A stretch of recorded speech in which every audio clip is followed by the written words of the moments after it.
compris, c'est un peu le même format que ce matin. On a eu deux petites conférences et puis ensuite une table ronde. Donc je vais inviter à nous rejoindre, je vais inviter Vincent Guichard à nous rejoindre. Vincent Guichard, qui est le directeur général de Bibract. Bibract, qui est le site qu'on connaît de réputation, mais que Vincent Guichard va nous présenter.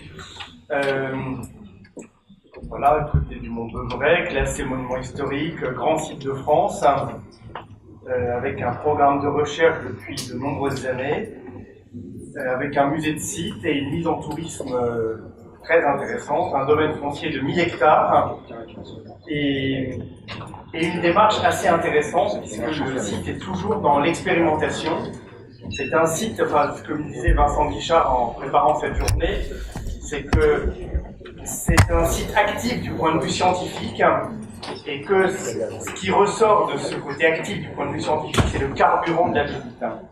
Il me disait, mais ça rejoint très bien ce que disait Pierre Croiset à l'instant, c'est qu'on ne peut bien valoriser que ce que l'on connaît bien. Voilà, donc là on a une offre qui est articulée comme du tourisme industriel, avec le guide qui va exercer le regard des visiteurs, mais Vincent Guichard va nous présenter dans un instant. Et puis je vais également demander à Bernard Favre de nous rejoindre. Bernard Favre qui a une trentaine d'années d'expérience en ingénierie culturelle et éducative, qui a fait partie en 1995 de l'équipe de conception et de développement de Cap Science à Bordeaux, qui est un centre de culture scientifique et technique, qui accueille 200 000 visiteurs par an, un lieu de bouillonnement, d'expérimentation, avec un volet ingénierie aussi assez développé. C'est pour ça qu'on a été amené à travailler notamment sur l'arsenal de Rochefort dont on parlait tout à l'heure. Donc ce qui l'a amené à travailler sur la conception scénographique, des outils numériques aussi, des dispositifs immersifs, mais aussi la médiation humaine, puisque à Cap Science, toute exposition est conçue autour d'un certain nombre de postes de médiation humaine, ce qui va nous ramener à notre sujet des expériences de visite. Voilà, alors peut-être pour commencer... Oui. Et devenir voleur. Vous savez bien qu'il manquait quelqu'un. C'était noyé dans le radeau.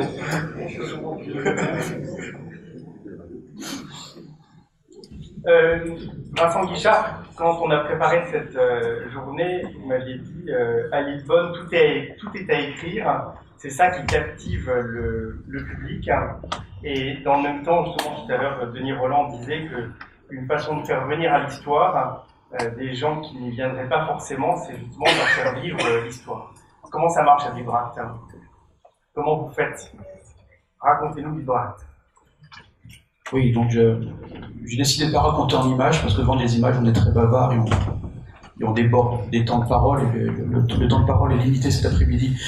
En fait, on fait ce qu'on fait ailleurs. Hein. Tous les ingrédients que l'on développe à Bibract, on les a vus ce matin dans les différentes interventions, et je m'y retrouve à peu près. Donc vous mélangez tout ça et on va retrouver les mêmes ingrédients. Quelques particularités chez nous, notamment par rapport à Saint-Denis, dans lequel on retrouve beaucoup. Voilà, Saint-Denis c'est l'archéologie dans la ville, Bibract c'est l'archéologie dans l'hyper-campagne, dans un environnement extrêmement vert, avec une grande qualité paysagère, et j'y viendrai peut-être si j'ai la possibilité de donner mon opinion sur Lisbonne, hein, parce qu'en fait on a beaucoup parlé de choses aujourd'hui, mais on a peu parlé de Lisbonne finalement, et de vos projets sur place, donc je suis un peu frustré. Donc, bon, allez, très vite. L'histoire récente de Bibract, donc c'est un site archéologique, un site historique archéologique important, qui a été redécouvert sous le Second Empire, qui a été fondateur pour l'archéologie de la proto-histoire européenne, et notamment l'archéologie des Gaulois, pour faire simple, qui est retombé dans l'oubli à la veille de la Première Guerre mondiale, donc les fouilleurs ont été anéantis par la guerre, recouverts par la forêt, totalement oubliés par la communauté archéologique pendant la plus grande partie du XXe siècle. Et puis on a eu la chance, il y a eu quelques hasards heureux ces dernières décennies, que la préoccupation de la communauté archéologique de reprendre pied sur le Mont-Beuvray, qui s'est fait jour dans les fins des années 70, coïncide avec un souhait politique de faire la même chose. Hein. Et je dirais qu'il était émané d'un élu local, mais qui bientôt sera plus un élu local parce qu'il s'appelle François Mitterrand. Donc on a eu cette chance énorme de pouvoir être porté par un projet présidentiel et de porté par la politique des grands travaux de l'État. Cette chance était non seulement traduite par des moyens qui étaient conséquents, sans être extravagants par rapport aux grands projets parisiens du président Mitterrand, mais aussi par une grande liberté, parce qu'en fait on sortait des modes de travail habituels du ministère de la Culture et on a vraiment inventé des modes opératoires compte tenu du contexte très particulier, puis du calendrier aussi qui était assez serré pour réaliser tout cela. Donc je dirais il y a eu 3 étapes dans l'histoire récente de BIBRAC qui a redémarré en 84 avec la reprise des fouilles. La première étape a été de remettre en place un projet archéologique. C'était la commande politique au départ. Il faut que les archéologues reviennent prendre pied sur le site. C'était aussi simple que ça et aussi laconique. Et on s'est très très vite rendu compte au bout de quelques semaines qu'on n'allait pas y arriver. On a un site de 150 hectares, on a très vite réalisé qu'il était beaucoup plus grand que ça en fait, qui avait été fouillé pendant plus de 30 ans au 19e siècle, sans moyens humains importants, on n'allait pas dépasser le constat archéologique, et de façon très naturelle, sans y réfléchir, on est allé chercher des collègues à l'étranger. Donc le projet est devenu européen très vite. On est même allé chercher des collègues au-delà du rideau de fer, parce qu'on a des pratiques, je dirais, de sociabilité scientifique qui marchaient très bien, qui marchent toujours très bien dans la photo-histoire, notamment en Tchécoslovaquie, en Hongrie, et ces pays-là sont toujours présents. Donc voilà, le projet européen dès le départ. Donc ça, c'est une première chose qui est importante pour moi, et que je n'ai pas forcément vu dans les présentations de ce matin, c'est travailler à différentes échelles géographiques. Évidemment, le local est essentiel parce que l'île Bonne est un site singulier, il n'y en a pas d'autres. Mais essayer d'emboîter les échelles de réflexion et les réseaux dans lesquels on travaille à différentes envergures, le régional, le national, et puis l'international arrive très vite. Et c'est toujours très intéressant. Donc ça, c'est la première étape. La deuxième étape, c'est que finalement, les archéologues étant actifs, il y a eu de la lumière sur le site. Et les visiteurs ont commencé à arriver. Les visiteurs, c'est d'abord des Bourguignons, le Mont Beuvray et un peu la montagne sacrée des Morvandiaux. Et on a été obligé de commencer à organiser l'accueil des visiteurs. Ça s'est fait de façon la plus naturelle possible, en formant des guides avec une maison familiale rurale. On a pris ce qu'on avait sous la main et les forces vives du territoire. C'est ce qu'on continue à faire aujourd'hui. On a encore le cœur de nos outils de médiation. C'est une vingtaine de guides animateurs qui sont des gens qui vivent sur place, qui sont des pluriactifs pour l'essentiel, et qui contribuent énormément à l'identité du site et à la qualité de l'expérience, qui est bien meilleure que l'expérience de Darty, parce que chez nous, la personne chez Darty, on la trouve qu'en caisse. Nous, on la trouve à l'accueil des BIBRAC. Et voyant que ça marchait, en fait, l'étape suivante, ça a été donc d'être inscrit sur la liste des grands projets de l'État. Donc avec un projet un peu lourd qui a été mis en place dans la première partie des années 90 et qui a conduit en fait à faire, un peu comme M. Jourdain qui faisait de la pro sans le savoir, à mettre en place en vraie grandeur un projet de gestion intégrée d'un site patrimonial. J'ai réalisé qu'il y a peu de temps qu'on faisait ça, le concept de gestion intégrée qui est piqué aux naturalistes. Il était un peu conceptualisé pour le patrimoine par le Conseil de l'Europe dans les années 80. Il est peu préconisé, peu vanté, je dirais même par exemple par l'UNESCO. C'est quoi la gestion intégrée? C'est une gestion qui se préoccupe de connaissance du lieu patrimonial, qui s'occupe de conservation et évidemment de se donner les moyens de transférer le site dans un meilleur état que celui dans lequel on l'a connu, si on peut, de maximiser la qualité de l'expérience que l'on propose à nos visiteurs, et également donc de retombées sociales positives pour les habitants du territoire. Donc tout cela dans une visée de développement durable donc, qui a été conceptualisé au moment où on montait ce projet au début des années 90. Donc voilà, BIBRAC aujourd'hui, donc c'est un exemple qui marche en vraie grandeur, je dirais, de gestion intégrée patrimoniale. Il n'y en a pas tant que ça, finalement, avec cette unité de gestion, et tout ça est porté par un établissement public qui assure à la fois le volet d'animation de programme archéologique, de recherche, le volet culturel bien évidemment, mais également autant que possible l'implication dans l'économie touristique. On se dit une équipe d'une trentaine de personnes avec une gamme de métiers tout à fait inhabituelle, du conducteur de pelleteuse à la chargée de développement touristique. La troisième étape, elle s'est mise en place à partir du début des années 2000. On avait un problème énorme, je ne vous montrerai pas d'image, mais Bibracte est une ville qui est recouverte d'une forêt et qui a été construite en bois. Autant vous dire que 2000 ans après, il n'y a rien à montrer. Et la réalité virtuelle est pratiquement inapplicable parce que les connaissances sont beaucoup trop lacunaires, aussi bien d'un point de vue topographique que surtout de la troisième dimension, parce qu'une architecture en bois protohistorique, il est impossible de la restituer de façon, de façon étayée. Hein. Donc il n'y a que la parole des guides qui marche. Hein, voilà, c'est ça. Il faut raconter de belles histoires, mettre l'enthousiasme, les mains, les bras, pour que ça fonctionne. Et globalement, ça fonctionne bien. Il n'empêche, donc, on a été confronté à la nécessité d'organiser Bibracte comme un parc archéologique en vraie grandeur, un parc donc, qui s'étend sur une distance de 2 km, c'est assez grand.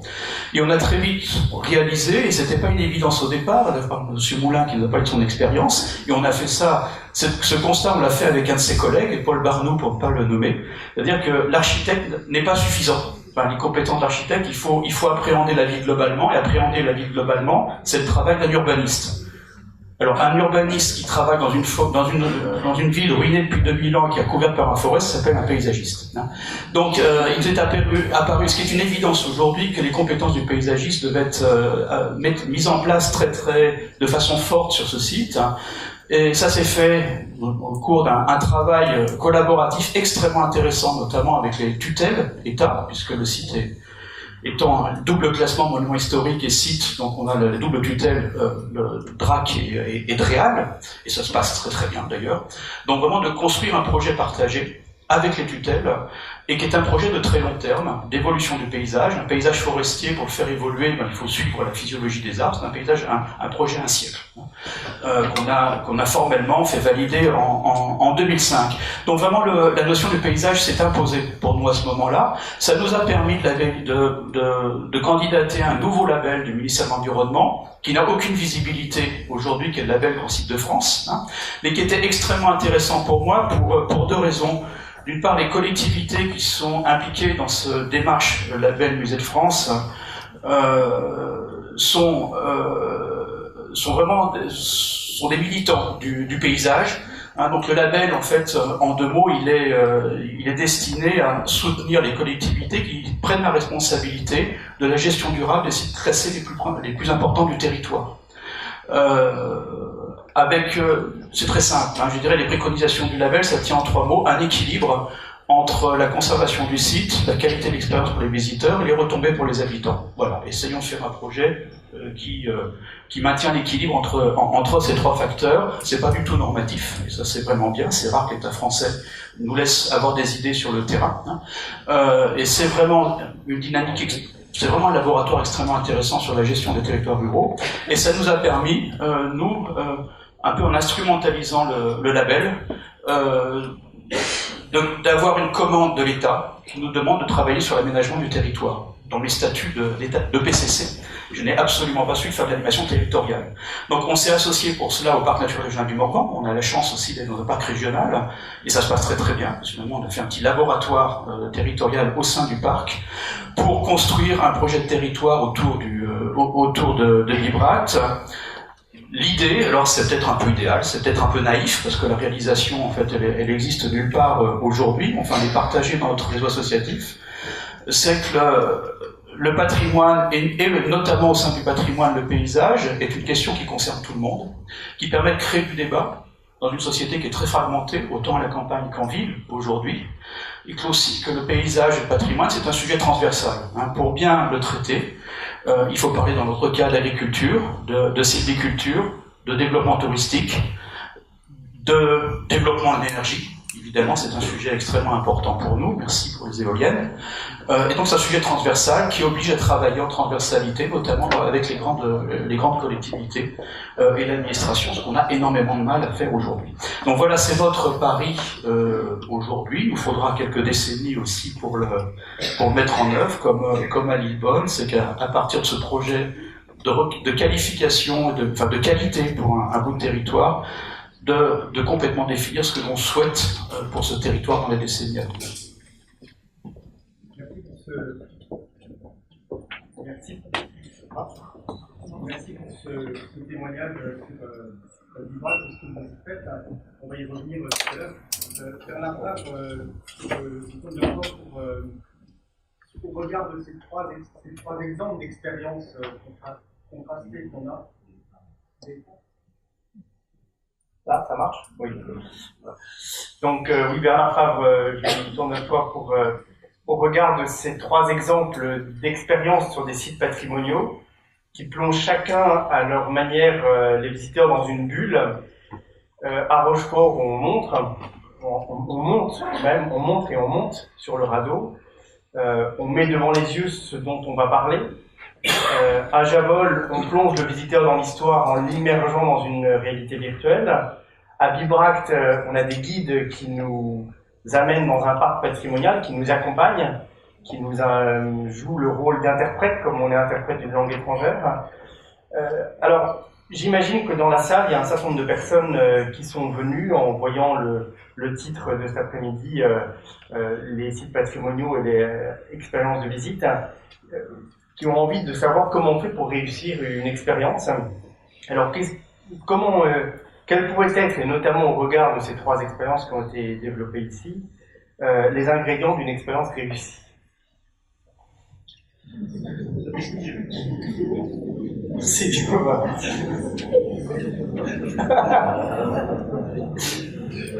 Relevons le défi. Je crois qu'il y a des questions peut-être de bon sens. Je vais probablement répéter des choses qui ont été dites ce matin ou cet après-midi, mais peu importe. En tout cas, la réponse qu'on pourrait apporter à cette question est la suivante. D'abord, pour qui on travaille? On travaille pour un client, qui est le public. Il faut lui donner envie de venir. Et donner aux gens envie de venir, c'est vraiment le premier challenge. C'est-à-dire, tout se joue dans la manière dont on présente les choses.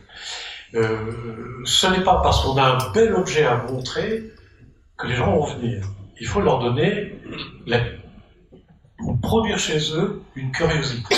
Je crois qu'il y a un souci majeur autour de cette question de la curiosité. D'ailleurs, dans toute l'évolution de la culture, le développement de la culture des gens, de l'éducation, si on oublie la curiosité, de travailler la curiosité des gens, on passe à côté de beaucoup. Moi, j'ai toujours un exemple frappant, c'est pourquoi les jeunes s'intéressent-ils au sport plus qu'à un musée?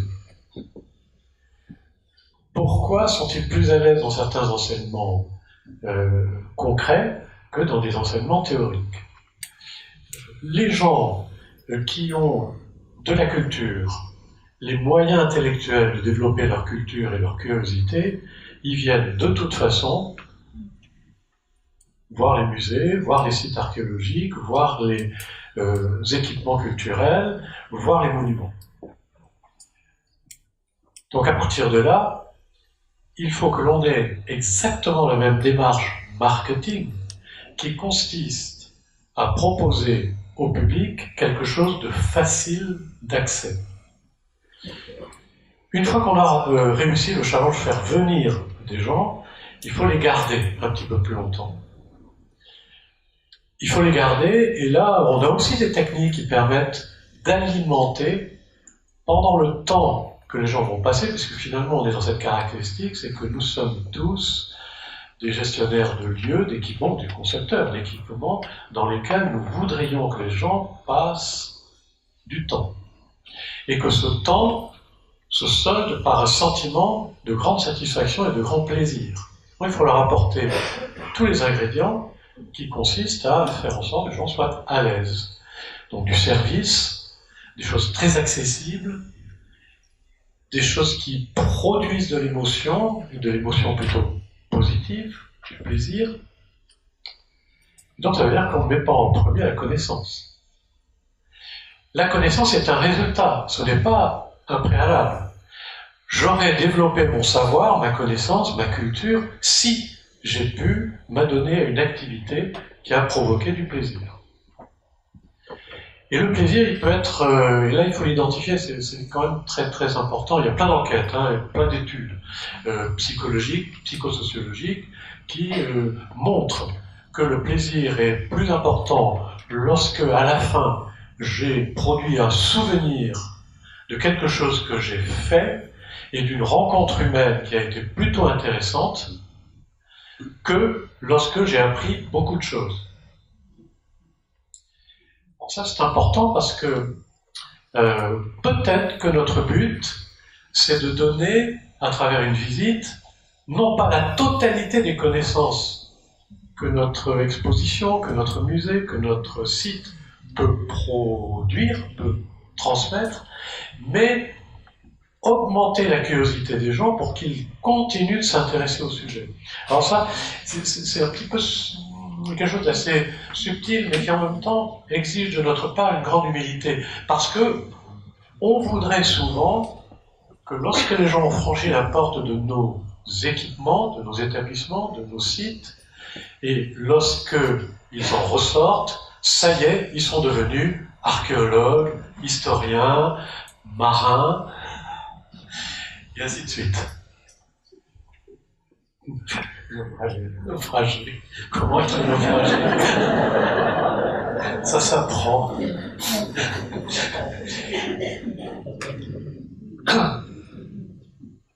Alors, aujourd'hui, cette question, elle est beaucoup plus facile à traiter qu'il y a 20 ans. Pour une simple raison. C'est que chacun dispose dans sa poche d'une encyclopédie qui lui permet d'aller chercher l'information dont il a besoin, qui lui permet de réviser. Alors, ça, c'est important parce que un des critères, c'est le dernier que je vais donner des clés de réussite d'un dispositif, c'est le souvenir que les gens vont emporter avec eux lorsqu'ils vont quitter le lieu dans lequel ils sont venus. Est-ce qu'ils vont emporter le radeau de la Méduse en miniature, en matière plastique et de couleur fluorescente, ou bien est-ce qu'ils vont emporter ce qui leur sera nécessaire, utile, pour aller chercher dans leur encyclopédie de poche la poursuite de leur découverte? Si c'est ça que les gens emportent avec eux, on a gagné notre partie, on a gagné le rôle qu'on doit jouer, on a rempli notre mission. Alors ça, c'est une nouvelle façon aujourd'hui de procéder qui consiste à ce que, et c'est ce que nous mettons en application par exemple à CapScience, le public repart avec l'adhésion à un système qui lui permet, il fait partie d'un réseau social, qui est le réseau social de CapScience, qui s'appelle CU, et qui lui permet d'avoir de l'information complémentaire et les clés pour aller chercher. Vous savez, quand j'étais enfant, moi, j'avais une angoisse, c'est lorsque je rentrais à la maison, après une sortie dans un musée, qu'on me disait « Alors, qu'est-ce que tu as découvert? Tu te rappelles, le radeau de la Méduse, c'était en quelle année ?» Et là, c'était la grande angoisse. Alors qu'il est si facile aujourd'hui d'aller chercher cette information après, une fois que la curiosité a été produite. Alors, c'est amusant que Bernard parle de ce avec quoi on repart de sa visite. Tout à l'heure, j'ai évoqué le Canada et sa collection des expériences distinctives. Le Canada est une très bonne source d'inspiration et nous devance souvent dans les démarches d'interprétation notamment. Et je suis allé rechercher une phrase dans les documents de Canada Tourisme. C'est exactement ce que tu viens de dire. Si l'on a en tête les résultats que l'on veut obtenir, on verra plus clairement ce qu'il faut proposer aux visiteurs pour les atteindre. Quand les voyageurs repartent, de quoi veut-on qu'ils parlent? Quelles photos veut-on qu'ils publient sur Facebook? Quels sont les commentaires que l'on espère voir sur TripAdvisor? On voit bien que là, on ne prend pas le visiteur comme un sac à remplir de contenu, d'une date du radeau de la Méduse, que j'ai appris il y a une demi-heure et que j'oublierai dans une demi-heure, ou d'autres choses. Et derrière ça, ça nous renvoie à l'expérience de visite et à l'après-visite. En fait, on sait que dans une expérience, ça se décline en 3 phases. Il y a l'expérience d'anticipation, c'est avant la visite, chez soi, sur son smartphone, on fantasme ce que l'on imagine que l'on va vivre. Ça, c'est ce que la promesse de visite peut nous véhiculer. Ensuite, il y a l'expérience à proprement parler, voilà, c'est ce qui se passe in situ. Et puis, il y a l'expérience du souvenir. L'expérience du souvenir, c'est tout ce qui se passe après l'expérience proprement dite.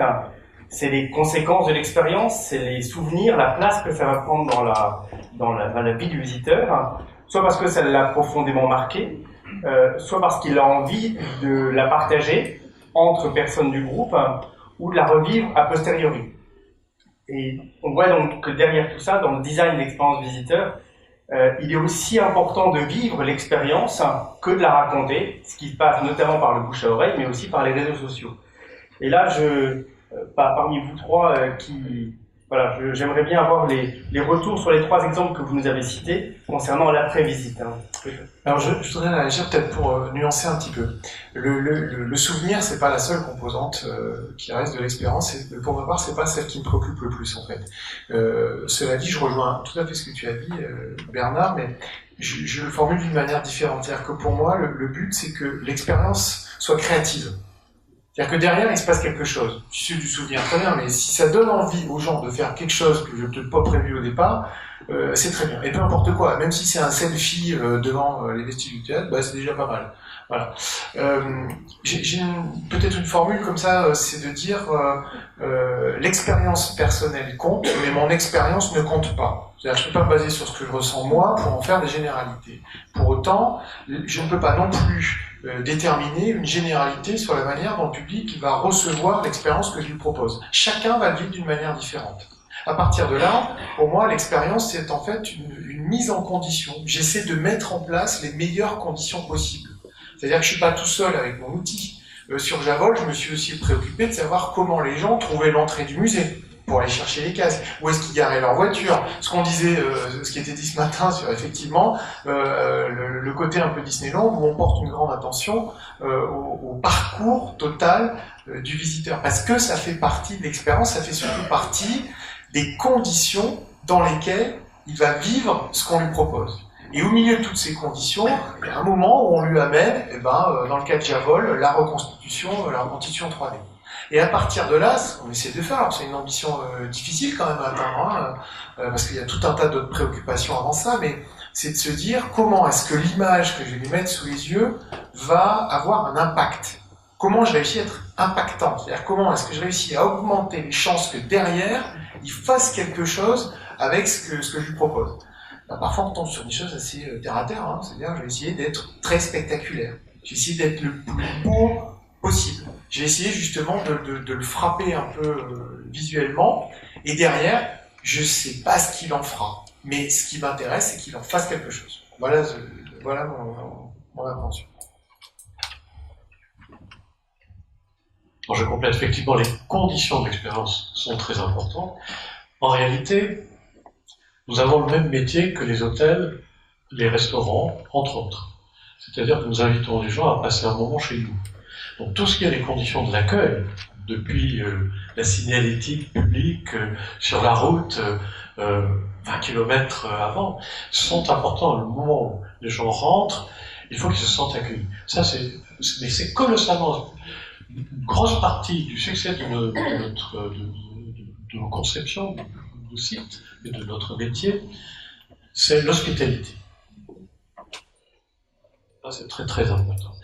Une deuxième condition aussi, dans les conditions de succès de l'expérience, de déroulement de l'expérience, c'est que les expériences sont toujours, se déroulent toujours avec une grande charge affective. Sinon, on ne peut pas dire qu'on a aimé. Et pour pouvoir dire qu'on a aimé, il faut qu'on ait la capacité, la possibilité d'exprimer des émotions, des sentiments. C'est là où, oui, il y a de la créativité, de l'intercréativité, et on le voit de plus en plus aujourd'hui avec l'évolution de nos publics qui sont des publics familiaux, où dans la famille qui vient, je fais un peu un stéréotype, peut-être, mais ça traduit bien une évolution. On a le désir des parents de jouer un rôle actif avec leurs enfants sur le lieu de l'activité de loisir ou de l'activité de découverte. Alors ça c'est important parce que ça veut dire que nous devons faire en sorte que la visite, le temps passé, puisse être aussi un temps qui enrichit la relation parent-enfant. En fait, on résout beaucoup de problèmes familiaux. Ça peut être qu'un couple sans enfants, d'ailleurs, ça peut être des retraités, ça peut être des grands-parents, etc. Mais on doit tenir compte de ça. Exactement de la même manière qu'une personne qui entraîne une équipe de sportifs doit se préoccuper des émotions et des relations interpersonnelles des membres de son équipe. C'est une des raisons, par exemple, pour lesquelles nous avons choisi à Cap Science de faire en sorte que pendant la visite, tout visiteur aura eu l'occasion d'échanger directement avec un médiateur, et que ce médiateur est un jeune chercheur, un jeune scientifique, et souvent, quand on a un public jeune, il a à peine 10 ans de plus que ses clients. On est loin de l'image du scientifique qui passe à la télévision ou dans les conférences, qui est un scientifique confirmé, donc plutôt âgé, et qui en impose. Donc la connivence, la recherche, oui, l'interactivité par la recherche d'une connivence, et non pas d'un face-à-face. On voit trop souvent des guides conférenciers qui se prennent pour des professeurs, des conférenciers en fait, et qui se mettent face au public.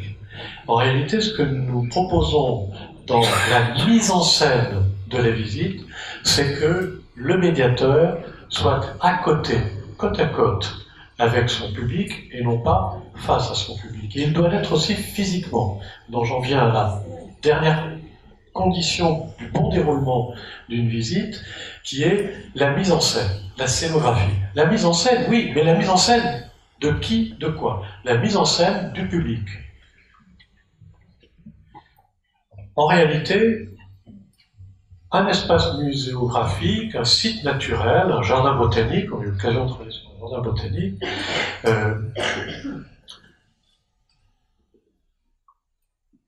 ce qui doit être mis en scène, ce ne sont pas les objets. Ce n'est pas le décor. C'est le visiteur. Il devient visiteur. Il faut prendre la mesure de ce mot. Il devient l'explorateur. C'est lui qui est au centre désormais. Donc, qu'est-ce qu'il va faire pendant sa visite? Quelles sont les postures dans lesquelles on les met? Alors ça va de choses très concrètes, par exemple, gérer le temps à la minute près du visiteur. Jamais plus de 20 minutes sur un sujet.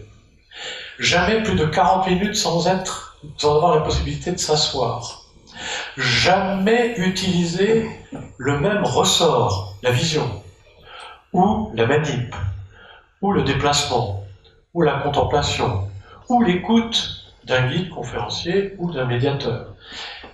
En fait, on travaille exactement comme un réalisateur de film ou un romancier qui écrit un roman.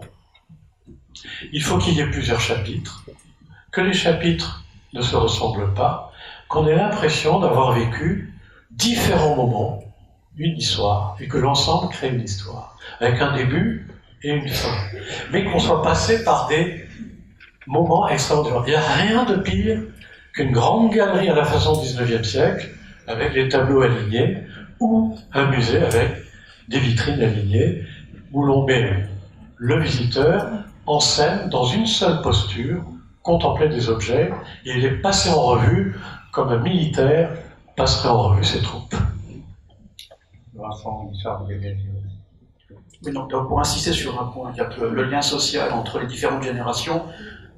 Dans notre 21e siècle, où quand même les liens familiaux sont terriblement secoués, je crois que les musées ou nos lieux culturels ont une responsabilité énorme à jouer, parce qu'on est un des rares lieux où on peut avoir un échange intergénérationnel ou dans des groupes familiaux, et on le voit année après année, l'importance des groupes familiaux, grands-parents, petits-enfants, hein, ça monte en puissance. Et c'est satisfaisant parce que je pense que c'est toujours de bien qu'on fait pour la société.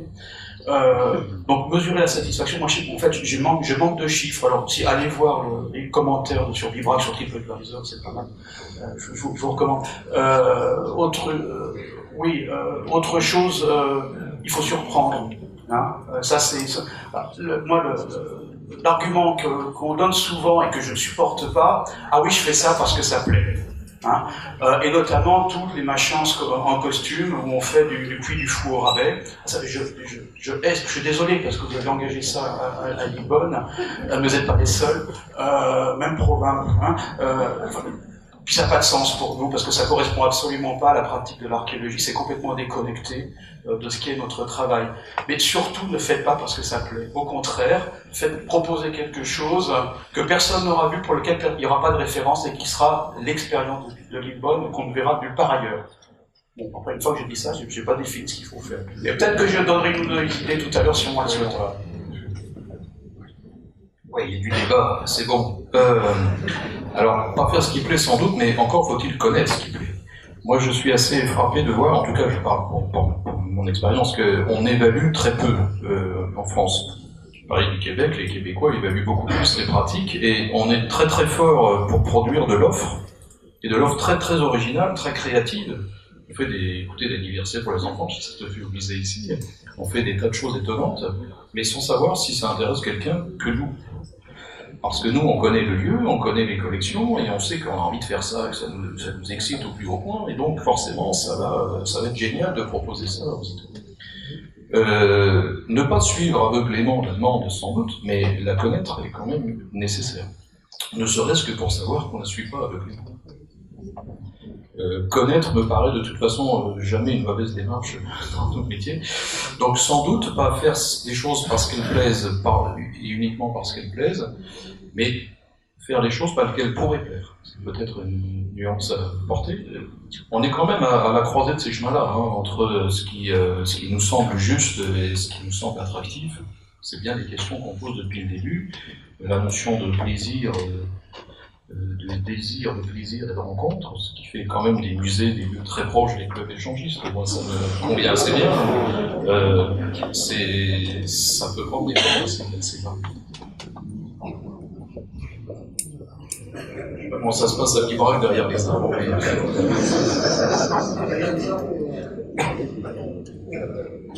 Moi, j'y suis très souvent derrière les arbres. Je crée les meilleurs arbres de Bibrac.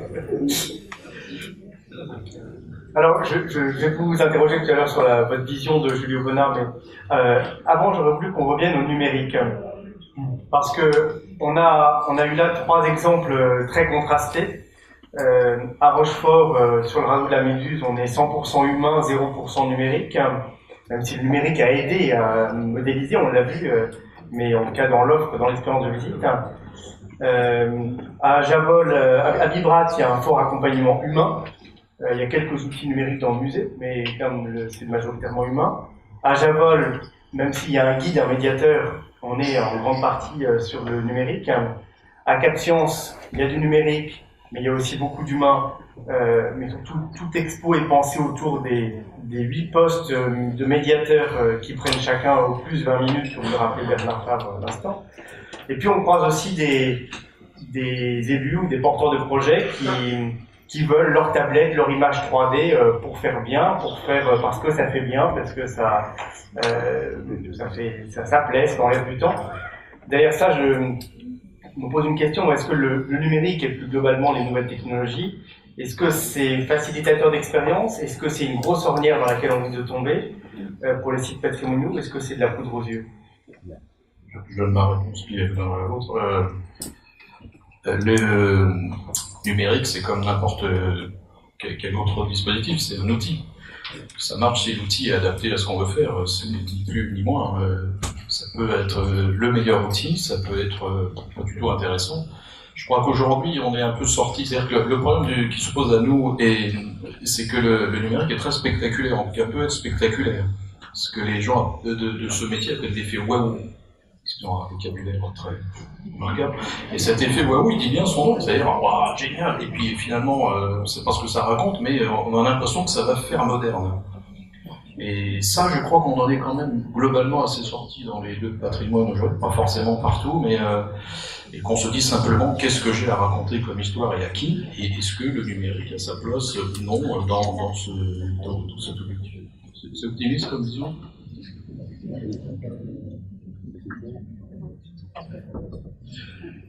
Je vais essayer d'être très très court sur cette question-là, parce que c'est une question quand même très large, hein, le numérique. Je distinguerai peut-être 3 ou 4 choses, peut-être que vous compléterez, en particulier Pierre, tu compléteras peut-être. Je crois qu'il faut distinguer les outils qui permettent de faire de l'immersion, ce que tu as présenté, c'est-à-dire créer de l'image, parce que l'image parle plus fortement qu'un discours. Donc si ça facilite la transmission d'une connaissance, c'est quand même génial. Et les artistes, depuis très longtemps, les scientifiques, ont toujours cherché à être accompagnés par des artistes pour faire de l'image sur ce qu'ils sont en train d'étudier. Que ce soit les archéologues, mais les astronomes, les botanistes, les zoologues, etc. Enfin, je veux dire, les anthropologues, etc. Donc l'image, ça c'est quand même important de produire une image qui facilite l'accès à une connaissance sur le milieu, quand c'est un peu complexe. Deuxième outil, le compagnon de visite. Compagnon de visite, il peut être une tablette, un smartphone ou un autre dispositif. C'est intéressant parce que dans un lieu qui se veut vraiment touristique et qui a besoin donc d'avoir plusieurs langages, plusieurs langues, hein, français, anglais, russe, chinois, etc. Ça permet de proposer aux visiteurs d'avoir une visite dans sa langue. Ça, c'est quand même intéressant parce qu'il n'y a pas d'autres outils aujourd'hui qui permettent d'assurer cette promesse au visiteur dans une station touristique qu'il aura une visite dans sa propre langue. Et s'il est un enfant, il aura aussi la visite dans sa langue. Enfin, une langue appropriée, un langage approprié à son âge. S'il a un handicap visuel ou auditif, il aura aussi une visite qui lui permettra. Donc ça, c'est quand même un outil extrêmement intéressant. Il permet aussi de personnaliser la visite, le compagnon de visite. Ça, c'est assez important puisque je dialogue avec mon compagnon et je vais pouvoir décider si je veux une visite experte, une visite rapide et de survol, ou si je veux une visite très ludique, avec un jeu, un défi, etc. Donc, on peut avoir des formes de visite qui sont produites par le type de logiciel qu'on va introduire dans le compagnon de visite. Et puis enfin, il y a des outils collaboratifs. Nous les utilisons de plus en plus à Capience. Nathalie a présenté pour Caparcheo une table qui s'appelle Chronomania et qui est en fait une table multitouche qui permet à un groupe de personnes de jouer en touchant un écran tactile, pour faire simple, sur lequel apparaît, on peut faire remonter, disparaître, ranger, etc. Tout un tas de documents. On peut simuler sur une table de ce type-là, qui fait 1 mètre carré, aux alentours d'1 mètre carré, on peut simuler un centre de documentation, on peut simuler les plans différents d'un site à travers le temps, à travers les âges, etc. Donc oui, dans ces exemples-là, et sous ces conditions-là, on a des outils numériques qui sont très précieux. 2 questions que nous nous posons. Vous voyez, le dernier outil dont je viens de parler, qui est collaboratif, il est intéressant parce qu'il permet à un groupe, intergénérationnel ou pas intergénérationnel, de pouvoir jouer ensemble sur la même table de jeu. Très souvent, les outils du type compagnon de visite sont individualistes et provoquent souvent une espèce de enfermement du visiteur sur son écran personnel. Alors on a testé d'autres systèmes qui sont des tablettes, par exemple, assez grandes, sur lesquelles plusieurs visiteurs d'un même groupe, par exemple, peuvent venir consulter, travailler, changer. Et donc la tablette devient non plus un outil individualiste, mais un outil de partage. Surtout lorsque je dois alimenter la tablette en mettant d'accord avec mes compagnons de visite pour savoir si on choisit de faire sombrer le radeau de la Méduse par l'avant, par l'arrière ou par les 4 côtés en même temps.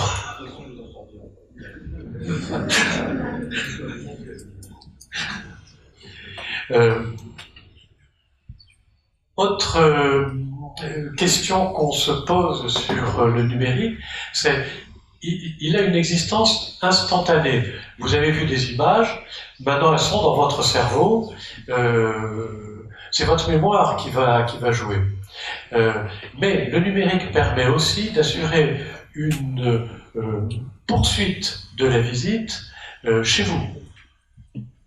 Et on peut développer des logiciels d'exploitation après la visite de ce que l'on a pu découvrir. Et ça, c'est intéressant parce que vous pouvez constituer à travers votre visite votre journal de bord, comme un explorateur écrirait au fur et à mesure qu'il progresse dans son exploration, le carnet de bord de l'explorateur. Ça, c'est assez intéressant. On l'utilise en mission archéo, on l'utilise aussi, on l'a fait ensemble en mission botanique pour les petits botanistes.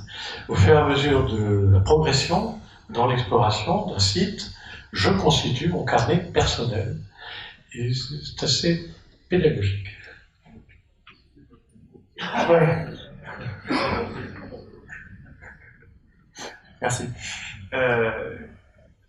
Oui, simplement, je suis tout à fait d'accord avec ce que disait Denis Roland sur le numérique. En fait, dès lors qu'on commence à voir le dispositif plus que l'œuvre, ça veut dire qu'on a un début de problème. Voilà. Et le solutionnisme technologique, ça mène nulle part. Voilà, pour le dire assez crûment. Après, je dirais que l'aspect... il faut toujours être attentif dans le numérique à la vague d'après. Il y a une vague qui est en train d'arriver. C'est tout ce qui se rapporte à l'immersion virtuelle et au ludique. Par exemple, je suis en train de... Je dis, j'arrive toujours dans les calendriers, j'ai toujours des deuxièmes vagues à venir. Aujourd'hui, il y a des trucs, je peux pas vous en parler. Donc, je peux qu'effleurer vraiment le sujet. Je suis en train de travailler en ce moment sur quelque chose, c'est presque du guédelon virtuel, dans le sens où on immerge plusieurs personnes dans un monde féodal entièrement reconstitué en virtuel, dans lequel ils se déplacent physiquement, ils ont des casques, ils ont des manettes, et où ils ont des missions, comme par exemple d'édifier un bouton. Alors, ils ne le font pas de manière isolée, c'est-à-dire qu'ils le font en collaboration. Et évidemment, ils sont chacun avec une aire de simulation, d'environ 10 mètres carrés par personne, et ils se retrouvent à 4 dans l'univers virtuel reconstitué, sous forme d'avatar. Par exemple, ils se retrouvent en maître maçon du Moyen-Âge, avec le costume qui va bien. Et là, il y a une puissance immersive et une puissance ludique qui n'a pas d'équivalent, qui est procurée par aucun autre outil. Donc c'est la capacité du numérique à renouveler complètement le champ d'expérience, c'est là qu'il peut se passer des choses vraiment où on se dira bah oui, on a que le choix du numérique en fait. Mais on est en train de, je pense on n'a pas encore basculé, on va arriver à des choses que le grand public n'a pas encore vues, qu'il va découvrir, je pense qu'ils vont être capables de l'enthousiasmer, et ça mènera peut-être une nouvelle rupture. Mais là on est juste à la lisière de ça. Voilà. Alors j'ai plein d'autres questions à vous poser, mais je vois le temps aussi du coup, j'aurais bien aimé qu'on parle du travail entre scientifiques et médiateurs, on en a beaucoup parlé, mais avant ça, je sens que Vincent Guichard a très envie de nous donner son regard d'expert sur Julio Bona, sur la stratégie et sur ce que ça pourrait être. Alors, la première diapo qui est noire. Non, moi je vais faire des éléments de rapport d'étonnement. Moi j'adore, je pense que ce qui est le plus important quand on découvre un lieu, c'est la première demi-heure. Non pas le dernier quart d'heure quand on dit pas que ce soit mais la première demi-heure. Et j'adore me livrer à cet exercice-là. J'avais évidemment une connaissance livresque de Lillebonne, comme n'importe quel archéologue. Hier j'ai un peu regardé... Voilà, vous laissez la pluie. C'est un peu flou parce que j'ai fait juste une captation d'écran à partir du géoportail. Je me suis un peu baladé dans la ville, je regardais les signaux, les panneaux dans la ville, les panneaux dans le musée, et toujours, j'avais un cadrage sur la ville qui n'allait jamais jusqu'au bord du lit de la Seine. Hein. Alors, c'était pour vous une évidence, pour les gens qui habitaient ici, que Lillebonne s'explique sa situation aujourd'hui et dans le passé par rapport à la Seine, mais en fait, j'en suis pas aussi sûr que ça finalement, parce que on nous l'a un petit peu dit avec des mots hier, mais en fait, j'ai un petit doute. Et bon, alors aujourd'hui, on est dans une situation, évidemment, moi je suis d'abord, en tant qu'archéologue, je me considère d'abord comme un géographe, bien plus qu'un historien. Mon métier, c'est d'écrire la construction des territoires et la façon dont l'homme a utilisé les territoires, et pas d'écrire l'histoire. Il faut des textes, j'ai pas de texte. Je travaille sur la préhistoire, donc c'est désespéré. Aujourd'hui, on a une situation qui est extrêmement brouillée par une artificialisation du milieu qui est juste stupéfiante. Et moi qui viens d'une région très rurale avec très peu d'aménagement d'infrastructures, je suis interpellé par cela. On passe à l'image suivante. En fait, voilà, pour comprendre, mais ça je l'ai vu nulle part, et pourtant je pense qu'il y a 95% de l'explication de pourquoi Lillebonne et Giulio Bona, cet emplacement-là. On prend la vieille carte d'état-major des années 1860, et vous comprenez, hein, très simplement, que Lillebonne, alors pardonnez-moi, je croyais avoir mis un cercle, hein, qui est ici, en fait c'est la première situation naturelle de port, évidente, quand on remontait la Seine. Surtout si je peux compléter, alors moi je suis pas du tout historien, donc je ne fais que redire ce qu'on m'a dit, mais justement des archéologues m'ont expliqué que cette carte qui date d'il y a 150 ans, donc juste avant l'endiguement, le début des travaux d'endiguement de la Seine, globalement, ça n'a pas beaucoup changé entre l'Antiquité et cette carte-là. Donc globalement, au moment de Giulio Bona, on a quelque chose comme ça. Et, voilà. Et en effet, donc, c'est très intéressant. Pour moi, la première chose dans tous les projets, et c'est au-delà de la muséographie, je dirais, dans le traitement de l'urbanisme de la ville, c'est qu'on redonne la lisibilité de ce rapport à la rivière qui explique tout, et que probablement une partie des habitants, c'est tellement évident qu'on l'a oublié, parce qu'on a le regard usé, et pour des gens qui viennent de l'extérieur, c'est absolument essentiel. Après, si je zoome, non pas la peine d'image, j'en avais d'autres, mais c'est pas essentiel. Aujourd'hui, ce théâtre, il est totalement incongru. Hein. On a même l'impression qu'on l'a même mis au chausse-pied dans la trame urbaine moderne, et il faut faire comprendre, en fait, que c'est la partie immergée d'un iceberg, et ça serait bien qu'on laisse imaginer cet iceberg, un petit peu, qu'on le voit un peu en transparence sous nos pieds quand on se balade dans la ville. Il faut raconter des histoires aux visiteurs. Aujourd'hui, ce qu'il y a dans le musée, hein, c'est une performance d'avoir remis en place tout cela très vite, il y a 1 an et demi ou 2 ans maintenant. Il n'y a pas tous les éléments de faire une histoire qui vous embarque, hein, visiblement, parce que la connaissance de Lillebonne, de Giulio Bona est incroyablement lacunaire. Finalement, le meilleur fil du discours aujourd'hui, c'est l'histoire des recherches. C'est ce qu'on fait dans le musée. Ça marche toujours d'ailleurs, hein, mais c'est pas tout à fait suffisant. Moi, j'aurais vraiment envie, à partir de tous ces... D'abord, il faut qu'on aille recomprendre la structure urbaine. C'est ce qui a été fait à Javolles, avec des petits moyens d'ailleurs, hein, par Ferdière, il y a maintenant une quinzaine d'années. C'est ça, mais il faut embarquer les habitants dans cette enquête, hein, je dirais, dans cette... à la recherche, comme ce qui a été fait à Saint-Denis, c'était le mot d'ordre, et j'aime bien, c'est l'enquête pour rechercher Giulio Bona, et on peut le faire aujourd'hui sans fouiller, vous avez vu, ça coûte cher, c'est compliqué. Toutes les rues, on a vu les termes qui sont sous le goudron pratiquement, il y a des techniques qui permettraient, à mon avis, il faut essayer, comme la recherche, il y a des risques à prendre. Avec du géoradar, on devrait sortir les rues de la ville sans trop de difficultés en 2-3 ans. Quel était le niveau de colmatage du vallon dans lequel au bord duquel est installé Giulio Bona? Est-ce qu'on a des traces portuaires? C'est pas la peine de faire un gros sondage, à mon avis. On peut faire des carottages dans les jardins, on peut demander l'autorisation aux gens. Si on peut faire des carottages dans les jardins, il y a des géomorphologues qui sont parfaitement à même de faire des études d'histoire des estuaires. C'est une compétence qui est bien développée. Donc moi, j'aurais vraiment envie, dans les années qui viennent, c'est dire, allez, on se donne 10 ans pour reconstituer Giulio Bona et cette fabrique de la ville que l'on met en scène dans quelque chose qui va évoluer. On va être dans des installations légères et qu'on va faire évoluer au cours des ans. Voilà, c'est mon fantasme du jour.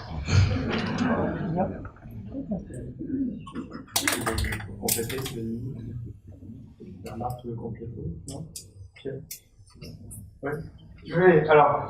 On va passer aux questions. Juste avant, je voudrais donner un message quand même pour Cossenaglo, parce que il y a 2 ans exactement, vous nous avez demandé de vous donner une vision pour ce projet.